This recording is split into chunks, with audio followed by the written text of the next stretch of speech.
Começando mais um episódio do Resenha JCE, o seu podcast do Jogando com Elas, que conta com muita resenha e informação. Eu sou o Guilherme Maia e no programa de hoje, por mais que a gente goste de dar risada, o assunto é sério. Isso porque falaremos dos descasos envolvendo o futebol feminino aqui no Brasil, o país do futebol que tem uma grande disparidade quando se trata de homens e mulheres que praticam este esporte. E para me ajudar no debate, teremos a presença deles, que já são figurinhas carimbadas do Resenha JCE, João Camardelli e Valéria Ascensi. E para fechar o elenco, a nossa mesa redonda virtual, teremos também a presença dela, a cara do Jogando com Elas no YouTube, Milena Costa. E eu, como não sou fominha, já passo a bola para ti, João. Tudo certo contigo? Fala, Guilherme, tudo certo. Vamos então para um programa que promete ter muita polêmica, declaração forte aí, tanto da gente quanto de pessoas que podem ter vindo a falar alguma besteira, podemos dizer assim, durante a pandemia. Olá, Gui, olá, João, olá, Milinha, tudo bem com vocês? Então, vamos para mais um resenha e hoje o assunto tá sério, tô até com medo desse debate aí. Oi, gente, tudo bem? Muito obrigada pelo convite, né? E hoje tá pro fight, hoje realmente tá pra treta, e é assim que a gente gosta de programa, né, pessoal? É assim mesmo, por mais que seja um assunto polêmico, como o João já disse, a gente gosta de polêmica também. Então bora começar o programa. E já que vamos falar de descasos, abordaremos logo no início os problemas causados pela pandemia de Covid-19 no futebol feminino, que inclusive se intensificaram nas últimas semanas. Sim, com o adiamento das competições, as receitas dos clubes diminuíram, afetando diretamente a modalidade. Aí vocês já viram, né? Tá tendo atraso de salário, jogadoras sendo dispensadas, declarações um tanto quanto polêmicas e muita desorganização. Gente, em meio a tantos problemas, como ficará o nosso futebol feminino após a retomada da normalidade? E principalmente, o quanto toda essa bagunça e desrespeito extracampo impacta negativamente na modalidade? Bom, para começar, a gente não tem como dizer o contrário do que impacta muito negativamente, né? O fator dessa bagunça, dessa falta de pagamentos, falta de investimentos, falta de jogos impacta demais. Nós vínhamos numa crescente desde a Copa do Mundo do ano passado, onde esse ano teve avanços nas competições aqui no Brasil, e essa parada acaba que dá uma freada nisso, né? Então, nós vamos ter um caminho que já estava andando de passinho em passinho, vai ter que ter uma retomada forte. Não sabemos ainda nem quando, né? Porque não temos... Na verdade, agora temos uma data para voltar ao futebol, segundo a CBF, que o A1 volta no final de agosto, mas não sabemos como vai estar até lá. Pode ser que não volte, se piorar os números, mas vamos torcer para que volte, ou não, né? Que se voltar da melhor maneira, mais segura para as atletas. Mas como a gente citou, né, o atraso de salários, a falta de verba para as equipes acaba que as jogadoras não vão ter salário, muitas equipes podem estar quebrando, porque não tem auxílio, não tem patrocinador, não tem verba de jogo. Então as equipes estão atrasando salários, tem jogadoras que não receberam valores, então isso é muito complicado, né? As equipes vão ter que se ajustar muito bem na volta para conseguir organizar tudo da melhor maneira possível e vamos torcer para que consiga voltar bem e voltar com segurança para todo mundo. A questão financeira com certeza vai ter um impacto muito grande, como o João já falou e a gente já debateu também em outra ocasião do resenha, mas eu acho que além dessa quebra financeira que vai ter nos clubes, que vai ter na estrutura do futebol feminino no Brasil de uma forma geral, como o João disse, vinha numa crescente. Então, a empolgação que se tinha em volta no futebol feminino, ela pode sofrer um impacto, ela com certeza sofre um impacto muito forte nesse momento, porque as pessoas que estavam engajadas em acompanhar, elas acabam perdendo o interesse, e é como eu sempre falo nas nossas conversas, a torcida é muito importante nesse processo. E essa crescente, essa construção que se tinha no contexto do futebol feminino, ela vai ser perdida nesse tempo. Eu acho que esse é junto com o impacto financeiro, é um dos impactos muito importantes que o futebol feminino vai sofrer. E essa volta, ela é muito preocupante, né? Por como que essas equipes vão voltar, que condições os clubes vão conseguir oferecer nesse momento pós-pandemia, que estrutura elas vão ter para treinar nesse momento pós-pandemia, como que essas competições vão se organizar com essa falta de recursos, com essa falta de estrutura e organização que esse momento acaba causando na estrutura do futebol feminino. Então eu acho que nos preocupa muito esse cenário e como as coisas vão ficar nesse momento pós, porque o impacto ele é muito grande e até é difícil da gente mensurar em palavras. Bom, eu concordo plenamente, né, com o João e com a Val, porque é muito evidente e aparente esse descaso, principalmente agora durante esse período, né? A gente já soube aí, lá do início, quando começou toda essa função da pandemia, que a CBF destinou um pequeno valor, digamos assim, para os times do futebol feminino, e a gente já teve notícia de que os valores não foram repassados. Então, nesse momento, a gente já tem essa ideia do que é hoje o cenário do futebol feminino, né? Então, infelizmente, a gente convive com isso e vê os impactos negativos com relação a isso, né? Essa crescente, como a Val comentou, ela sofre uma recaída muito grande, principalmente por essa consolidação que já vinha sendo feita, né? Então já era uma estrutura que estava sendo criada, já era um avanço para o futebol feminino, e aí, infelizmente, acontece tudo isso, e a gente, durante esse período, não vê uma perspectiva de melhora, né? Ainda mais com todos os casos que já vêm sendo relatados, que com certeza a gente vai acabar citando ao longo do programa. E também, né, eu espero que essa volta, como o João pontuou, muito bem pontuado, inclusive, ela seja muito segura para as atletas. Afinal de contas, não adianta a gente retornar se não tiver toda a segurança, tanto para as atletas quanto para a comissão técnica, enfim, mas que tudo volte à normalidade de uma forma 100% segura e que não impacte negativamente o público e também todo mundo que faz parte desse cenário, né? Eu quero iniciar minha fala ressaltando que fizemos um podcast, na verdade o primeiro episódio do Resenha foi sobre os impactos causados pela pandemia no futebol brasileiro. Porém, com tudo que vem acontecendo nas últimas semanas, principalmente em meados do mês de junho, é muito forte. E os meus colegas não falaram, não tocaram no exemplo que eu pretendo tocar, e que bom, porque sobrou para eu falar isso. Então é assim, cara, vamos lá, vamos ao ponto que fez com que esse programa viesse a ocorrer. A tremenda palhaçada feita pelo presidente do Vitória durante conversa com a Rádio Baiana, agora me fugiu o nome da rádio, se vocês puderem trazer para mim, por favor, onde ele fala que o futebol feminino no Vitória não é referência.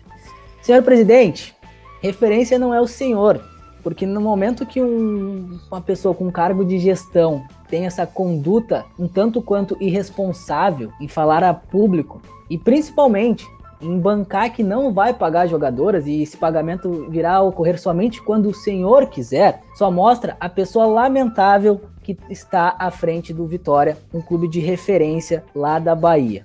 Eu quero dizer que o futebol feminino não vai sofrer um impacto tão grande no sentido de espectadores. As pessoas que acompanham, que são fãs, um público fiel da categoria, vai seguir indo ao estádio, vai seguir acompanhando e vem lamentando muito a falta destes jogos. Agora, claro que no momento que temos casos como este, entre outros de clubes que também não repassaram os valores, que dispensaram atletas, o Audax foi muito citado no nosso primeiro programa, isso atrapalha e muito a evolução da categoria no Brasil. E não adianta a gente cobrar de entidades, cobrar de patrocinadores, cobrarmos de imprensa, se os clubes que são os principais responsáveis pela evolução do futebol feminino, por acreditarem na modalidade, estão simplesmente nem aí para a modalidade, para suas atletas, para o seu departamento de futebol feminino.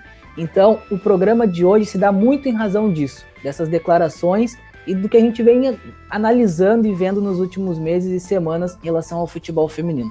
Muito bem comentado pelo queridíssimo apresentador deste programa, Guilherme Maia, né, que estava ansioso, inclusive, por este momento. E eu acho que, no final de contas, a gente deixou para ele, porque a gente gosta muito dele, né? Ele é um cara super querido, então ele merecia falar sobre esse episódio. E, infelizmente, tudo isso que aconteceu, né, e eu concordo plenamente com todas as palavras ditas pelo Gui, é que isso só faz com que tudo retroceda cada vez mais, sabe?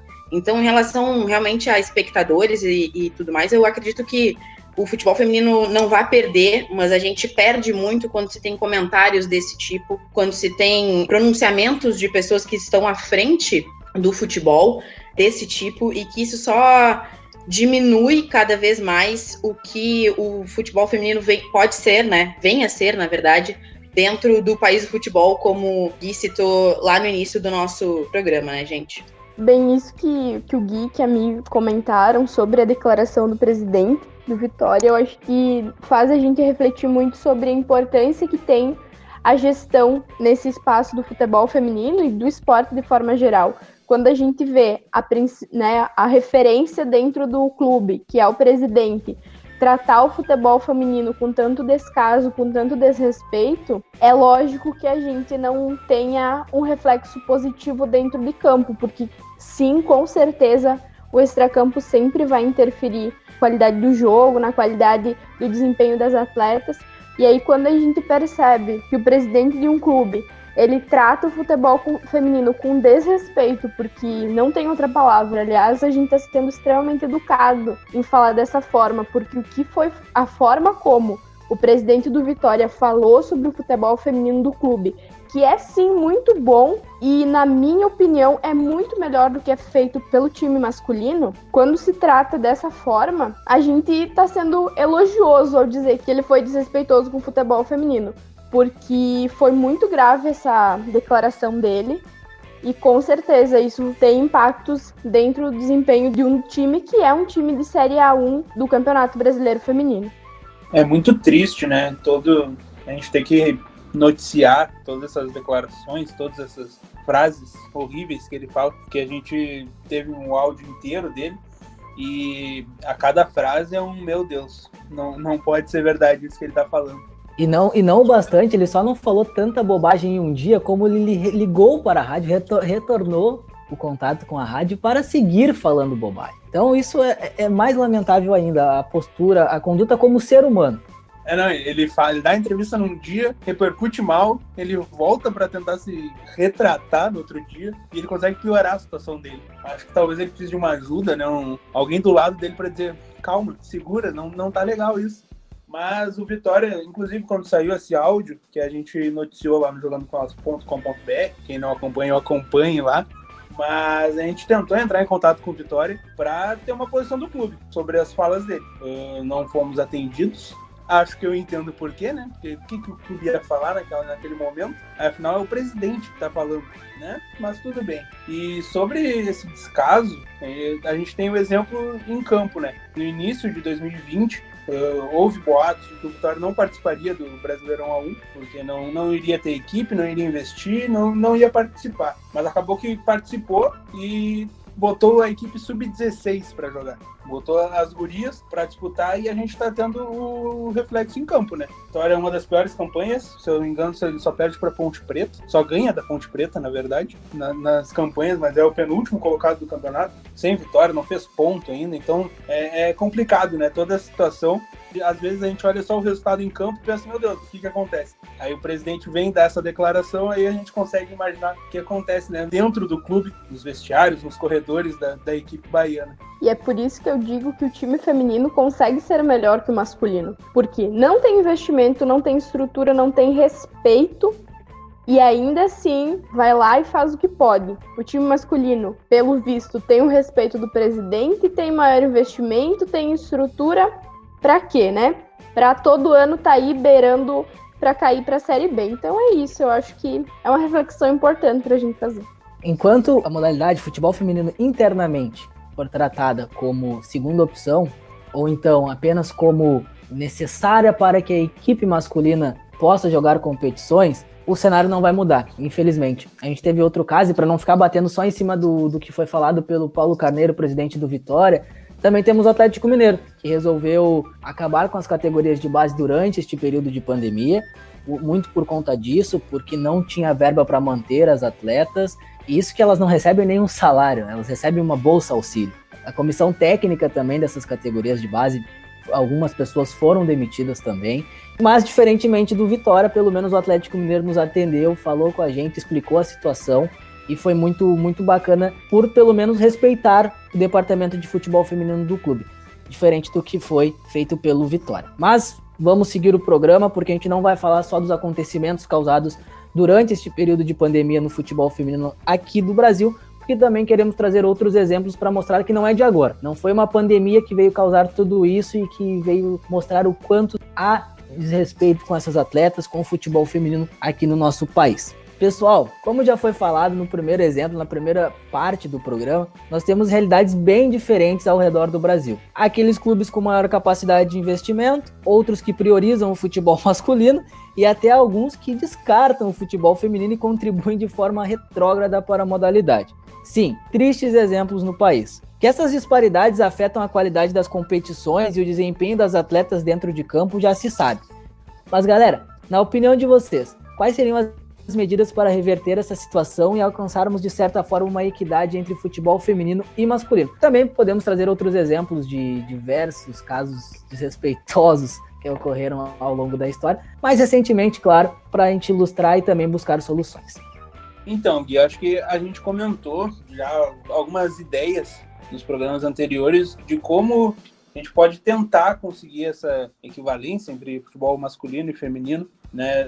Parte muito de investimento dos clubes, de querer fazer, não só por ser obrigação, mas querer investir, das federações em apoiar equipes menores que não têm tanta torcida, tanto investimento, tanta renda, mas ter essa ajuda da federação. Acho que é uma série de fatores para que a gente possa começar a pensar num futuro melhor. A gente vê, hoje não tem nem como comparar uma modalidade com a outra, né? Comparar a categoria masculina com a feminina é muita diferença. E como eu disse no programa anterior, dos estaduais, eu acho que vai demorar bastante ainda para a gente ter algo parecido entre as duas. Assim. Eu acho que é muito difícil. A gente está lutando, né? A gente luta todo dia para isso. Tanto a imprensa, a gente divulgando, dando espaço para elas, quanto alguns clubes lutam, né? Não podemos dizer que são todos. E sobre os exemplos que a gente vem dando de descaso com a equipe. Exemplos de como não gerir uma equipe, melhor dizendo, né, meu amigo João? Porque é complicado. É bem triste, né? A gente tem o caso do Iranduba, que acabou fechando um patrocínio master, que é aquele patrocínio que fica no meio da camisa, o grandão, bonito, que aparece para todo bem bonito na TV. Ele acabou fechando em 2019, em março de 2019, uma parceria, beleza? Não recebeu o dinheiro na primeira data prevista, não recebeu na segunda, era para começar a receber agora em abril de 2020, fechou a parceria no início de 2019, era para começar a receber agora. E com a pandemia, o que aconteceu? Não recebeu, continua sem receber. Então, tu imagina, eles estão há um ano sem o valor estipulado em contrato com o patrocínio master. Aí tinha a renda dos jogos, tinha a renda das competições, que ajudava a manter as equipes, mas agora estourou, né? Não tem mais essa renda, não tem mais de onde conseguir dinheiro. A equipe, inclusive, lançou uma vaquinha online, né? Obviamente, né, não é algo... Não dá nem para ver. Vai se manter por uma vaquinha online. Onde é que já se viu isso? Ela recebeu o valor da CBF, mas não consegue. Não tem como aquele valor cobrir todo o valor que elas estão devendo para atletas. Tem ex-atletas que já saíram do clube que não receberam. Tem atletas que estão no clube que não estão recebendo. Então, é muito complicado, assim. E tanto que, quando a CBF agora anunciou a data para o retorno do futebol, que é dia 21, eu acho, 26 de agosto, alguém pode me confirmar depois, mas equipes apoiaram. Isso aí. Muito obrigado, Big Boss, agradeço seu apoio. Mas algumas equipes apoiaram a CBF, como Palmeiras, Internacional, disseram que vão conseguir voltar a treinar e estarem aptos para jogar, mas o Iranduba foi um que falou que não sabe como é que vai disputar, não sabe se vai ter dinheiro para viajar, não sabe se vai conseguir entrar em campo, não sabe se vai conseguir voltar aos treinamentos, e tanto que eles falaram que o ideal seria a CBF dar mais um auxílio para as equipes, né? Mas vamos ter que aguardar os próximos capítulos. O João falou agora no final sobre a CBF dar mais dinheiro para os clubes, né? Isso também a gente entra em outra problemática, porque a CBF já fez isso e a forma como os clubes distribuíram esse valor foi bem questionável, assim. Eu lembro da gente ter feito um Dando a Letra e aí a gente citou o Audax, que o Audax resolveu pegar o dinheiro, fazer uma obra lá no clube, e aí quando as atletas foram questionadas sobre esse investimento do valor, elas nem sabiam do que se tratava. Então eu acho que É bem complicado também. Ali a pouco a CBF vai estar dando dinheiro, vai estar dando o Corona Voucher aí para os clubes e a galera vai estar comprando pastelzinho. Não, o programa é sério, mas a gente, querendo ou não, a gente tem que também brincar enfim, porque é verdade. Agora vão falar Corona Voucher, não. Eu vou adotar isso pra vida. Mas enfim, também não acho que seria... Eu acho importante a CBF se colocar à disposição para ajudar os clubes, as federações se colocarem à disposição para ajudar os clubes, mas precisaria de ser uma forma muito mais organizada, onde os clubes e federações deveriam prestar contas para a CBF de volta, ou deveria ter uma exigência, uma regra para o uso desse dinheiro para não virar uma bagunça, como foi essa distribuição que já ocorreu. E quando o Gui pergunta, né, o que saídas poderiam ser tomadas para igualar, né, as modalidades, enfim, quando a gente estava conversando sobre a temática do programa, eu fui pesquisar algumas coisas e eu encontrei uma lei criada no Distrito Federal que proíbe que competições deem premiações diferentes para competições masculinas e femininas. E me chamou muita atenção, até anotei essa questão, porque isso também começa a ser uma saída. Da mesma forma que os clubes masculinos tiveram a obrigatoriedade de ter times femininos para poder disputar algumas competições, claro, isso gera uma série de problemáticas, alguns clubes fizeram de qualquer jeito, mas é uma forma de iniciar esse processo para tornar mais igualitário a modalidade feminina e masculina. Com certeza, Val, concordo plenamente e concordo inclusive com todos os pontos que foram levantados aqui, né, por essa mesa redonda virtual. Mas uma coisa também que eu queria trazer, né, quando o Gui pergunta sobre essas saídas e de que forma que poderia se chegar a essa equidade, né, então ela é meio... na atual conjuntura é um pouco utópica, mas a gente acredita, e é bem como o João falou, a gente dá espaço para falar, a gente, tanto a imprensa como para as atletas também poderem se posicionar e, enfim, poderem ter o seu lugar de fala, né, o seu momento para falar. Uma coisa que também é muito rara, né, é a gente ver por exemplo, a carteira assinada dentro do futebol feminino, né? São pouquíssimos clubes que têm esse ponto dentro dos seus debates e levantam isso dentro da sua gestão, né? E um ponto muito importante sobre investimento é que quando se fala do investimento no futebol feminino, não se fala apenas como estrutura de clube, mas estrutura para as atletas mesmo. Então se fala tanto na parte de educação, né? Então tem vários clubes que prestam esse investimento também para faculdade, enfim, do que puder auxiliar as atletas. E infelizmente quando a gente vê essa falta de investimento, a gente não fala em investimento só de clube, mas dentro do futebol feminino, né? A gente também fala no investimento das atletas, da carreira das atletas. Então é algo que hoje em dia é muito precário, principalmente por esses fatos que o João e a Val trouxeram, né? Então, realmente, uma coisa, né, um ponto, uma falta de investimento, ela impacta na rede toda do futebol feminino, não somente no que a gente vê dentro de campo, mas também no extracampo. Isso é um ponto bem importante de ressaltar.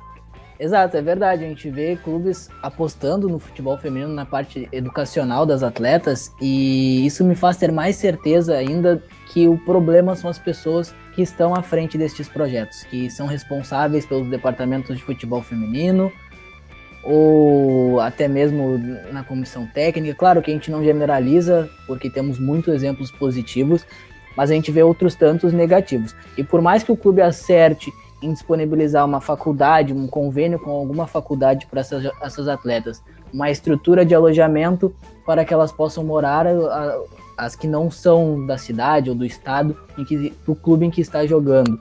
Isso são coisas bacanas, são coisas que aí não vamos entrar no mérito de a qualidade da faculdade ou a qualidade da estrutura do alojamento ou do centro de treinamento, porque aí também a gente vai entrar em uma discussão muito mais ampla, porque a gente também sabe que tem exemplos de péssimas estruturas.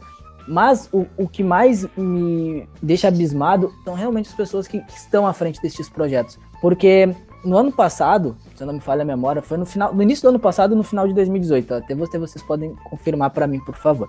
Mas teve aquele caso do Santos, que teve que dormir no saguão do hotel, porque não tinha mais quarto disponível? E quando que isso aconteceria com o futebol masculino? A gente vê que surge todo ano grandes jogadores no Santos, e imagina o Neymar dormindo num saguão de hotel, o quanto repercutiria isso? E por mais que tenha sido debatido, tenha sido falado bastante esse assunto, muito pela postura que teve a Emily à época, o caso simplesmente foi mais um isolado de descaso com o futebol feminino, e que a gente consegue enxergar outros exemplos plenamente. Foi em 2019, a Val confirmou aqui para mim. Obrigado, Val. A gente teve um outro caso mais recente, e aí não foi tão exposto a público, mas eu acho que vale muito a pena a gente ressaltar, que foi agora no início deste ano. O Jogando com Elas participou de um podcast do Bola na Rede, o Sarau do Futebol, que é comandado pelo Kleber Grabaus, um jornalista aqui do Rio Grande do Sul, entre outros profissionais da área também. E esse programa foi alusivo ao Dia da Mulher. Então foi falado exclusivamente do futebol feminino. Jogando com Elas participou, falou durante um certo período, um espaço de tempo lá no programa. E após a nossa fala, foram convidados o Yura, que é o coordenador de futebol feminino do Grêmio, e a Duda, que é a coordenadora de futebol feminino do Inter. E o Yura, o João estava comigo, o João não vai me deixar mentir. E o que o Yura falou foram frases muito parecidas não, mas que a gente pode sim colocar no mesmo nicho do que foi dito pelo presidente do Vitória. No momento que o Yura fala que as jogadoras não precisam e não devem reclamar do que recebem, das estruturas que tem, porque o clube está investindo, porque hoje elas estão recebendo salário, só mostra a falta de respeito e o caráter de um ser humano que está à frente do futebol feminino. Porque se no momento, se é o Yura ex-ídolo do Grêmio, e ninguém vai tocar nessa parte porque ele construiu uma história lá, mas se é o Yura ex-ídolo do Grêmio, se é o Yura pessoa, normal, ser humano, e fala isso, já é muito errado. Mas ok, ele não tem responsabilidade alguma com o futebol feminino. Agora, um coordenador de futebol do Grêmio, uma equipe referência no país, um clube que tem uma gestão muito boa que vem sendo feita pelo presidente Romildo Bolzan, e ele fala isso, só mostra que no Grêmio o descaso é muito grande. A gente teve outros exemplos também que não vamos citar aqui, mas eu queria reforçar o quanto a má gestão de pessoas impactam diretamente na qualidade do futebol feminino e também atrapalham e muito a evolução da modalidade aqui no país. Enquanto a gente não tirar do poder pessoas como o Yura, pessoas como o presidente do Vitória, entre outros tantos, o futebol feminino no Brasil não vai evoluir. E para responder a pergunta que eu mesmo fiz em questão de solução, é justamente isso. Tirar do poder essas pessoas, investir mais na modalidade, seja na parte comunicacional, seja em estrutura, mas principalmente futebolística. Porque no momento que isso realmente acontecer, a gente vai poder notar melhorias e muito grandes no futebol feminino aqui do nosso país. Não quero que vocês pensem que eu estou dizendo que não podemos ter homens na gestão do futebol feminino. Tanto que o Jogando com Elas é pensado por 2 homens, muito bem feito, muito bem produzido. Eles são ótimos e maravilhosos e a gente já falou em off sobre como eles são incríveis, mas as declarações que a gente discute, que foram polêmicas, que foram agressivas, elas vêm de homens. E quando a gente olha para a Federação Paulista, que é a federação mais organizada, com competições mais organizadas, com clubes mais fortes do país, ela é comandada por uma mulher. Quando a gente olha para a gestão que o Inter faz, uma gestão séria, comprometida, que respeita o futebol feminino, que olha para a base com muito cuidado, com carinho, é feita por quem? Por uma mulher. Então eu acho que quando a gente olha para o futebol feminino, a gente precisa olhar para ele como sendo das mulheres. Porque imaginem vocês, colegas de mesa e ouvintes, que a próxima pessoa a treinar o Flamengo masculino seja uma mulher. Que a próxima pessoa a comandar a CBF seja uma mulher. A gente vai entrar numa série de polêmicas, porque é um absurdo, porque pipipi, popopó, as pessoas vão falar 1000 coisas. Mas aí, os homens cuidarem do futebol feminino, tudo bem, não tem problema nenhum. Então eu acho que a gente precisa refletir bastante sobre isso. Não estou querendo dizer que homens não podem cuidar do futebol feminino, não é isso.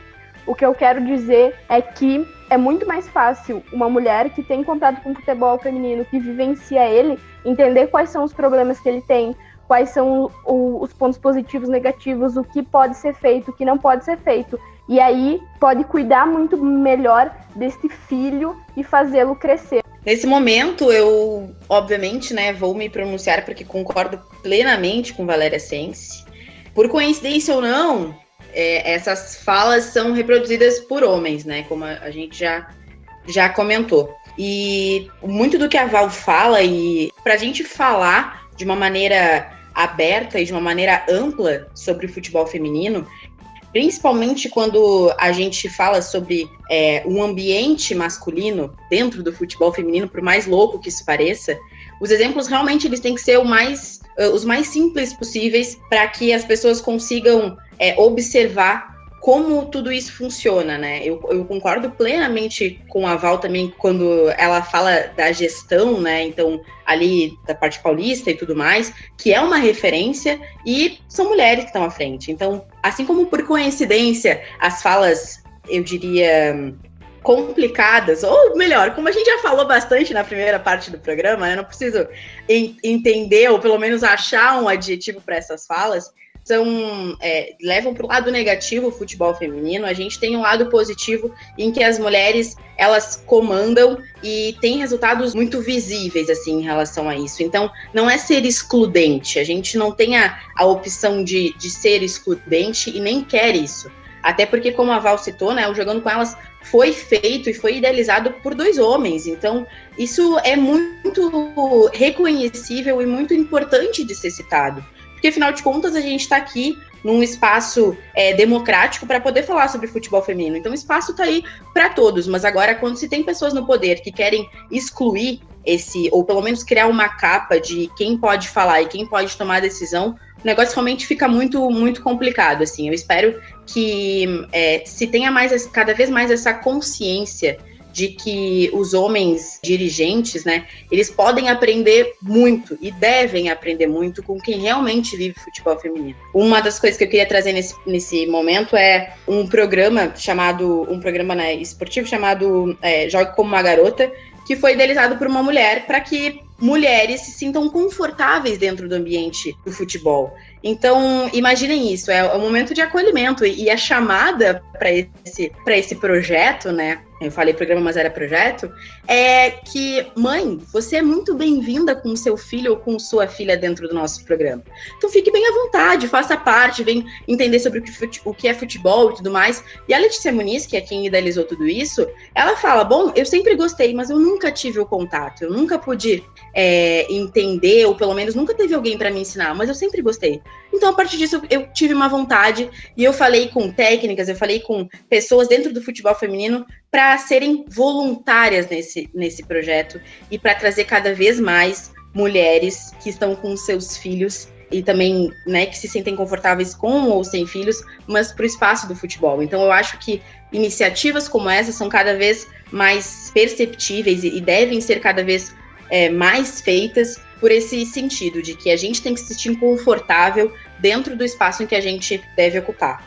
Eu acho muito pertinente, assim, e concordo com tudo que vocês falaram. E ali, quando a Val fala, imagina se o próximo técnico do Flamengo fosse uma mulher. Cara, ia ser sensacional. Imagina, tu acha que a Tatiele Silveira, que é talvez a maior treinadora atualmente no Brasil, ela não tem uma carreira, ela não tem capacidade para treinar melhor do que vários técnicos que a gente vê aí, que atuam só porque estão ali. Olha, poderia dar exemplo de vários, não vou dar, para não deixar talvez uma raiva pessoal que eu tenho de alguns treinadores, mas tudo bem, não vou citar. Mas ia ser mesmo. Imagina, num dia, num futuro, não sei se é possível, vou torcer para que sim, ver mulheres treinando uma Série A do Brasileirão masculino.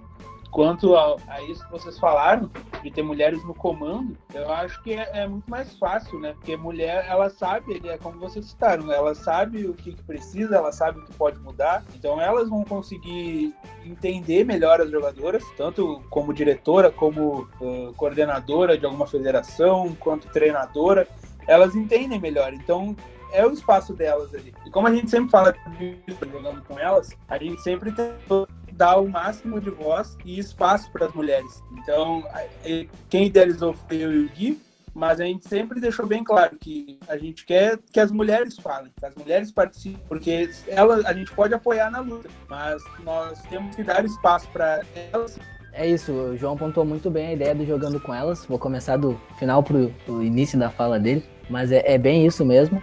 E sobre o que as gurias trouxeram pra mesa, né, em termos de debate, contra fatos não há argumentos, né, gurias? Porque os exemplos estão aí de gestões cada vez melhores de mulheres em relação ao futebol feminino. Então a gente trouxe o exemplo da Duda, a gente tem a Aline Pellegrino, que coordena o futebol feminino lá de São Paulo, do Campeonato Paulista.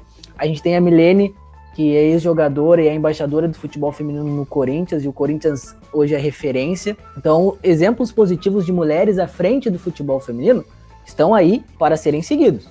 Claro que temos homens que fazem bons trabalhos? Sim, temos homens, a gente não vai generalizar. A gente tem o Maurício Salgado, que faz um bom trabalho no Inter como treinador.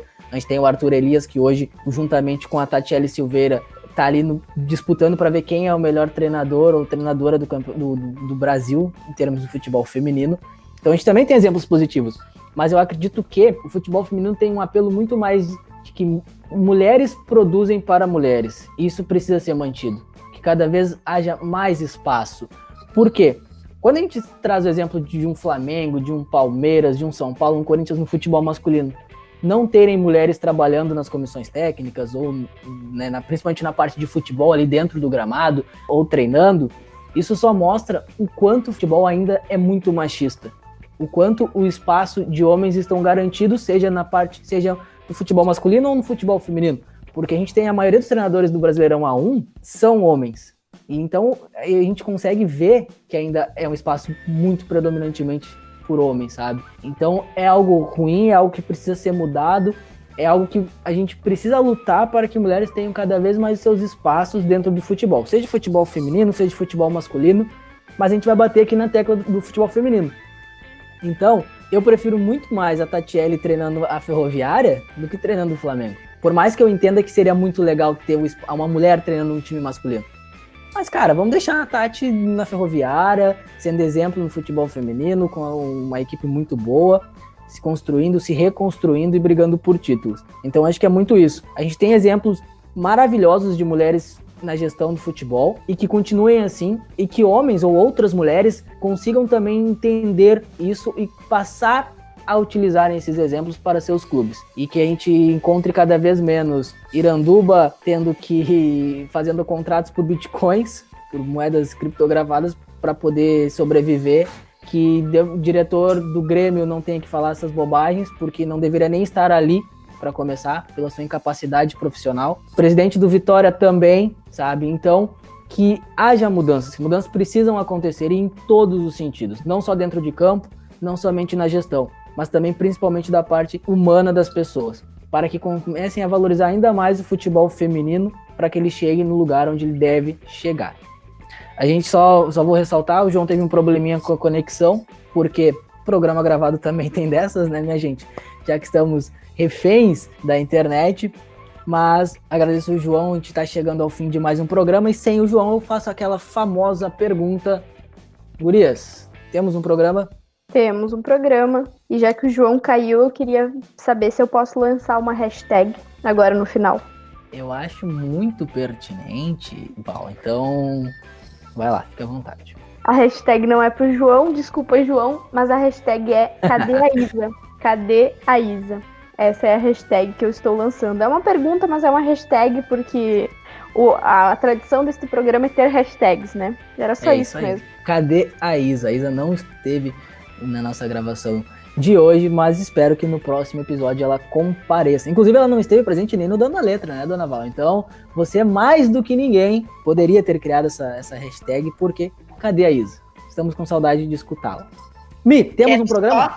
Temos um programa, era isso que eu ia falar, e vou ressaltar a hashtag de Cadê a Isa, porque gostaria de mais uma mulher neste debate para falar sobre esse assunto que, olha, rendeu o pano para manga. A gente falou que realmente ia ser polêmico, e foi polêmico, e eu fico muito feliz de fazer parte também desse momento, porque é bem isso que o Gui falou, a gente tem que colocar tudo na mesa e falar o que está funcionando, o que não está funcionando, para aí sim a gente poder crescer cada vez mais. E, retomando a fala da Val, não precisar fazer essa disparidade, ou pelo menos ter que explicar futebol feminino, né? Falar sobre quem são as atletas, ter que citar o feminino sempre depois que a gente for falar de campeonatos e de jogos, enfim. Mas a gente caminha devagarinho, mas tenho certeza que a gente vai chegar lá. Então, temos um programa, Guilherme Maia. Top, top, top, top, como diz a Val.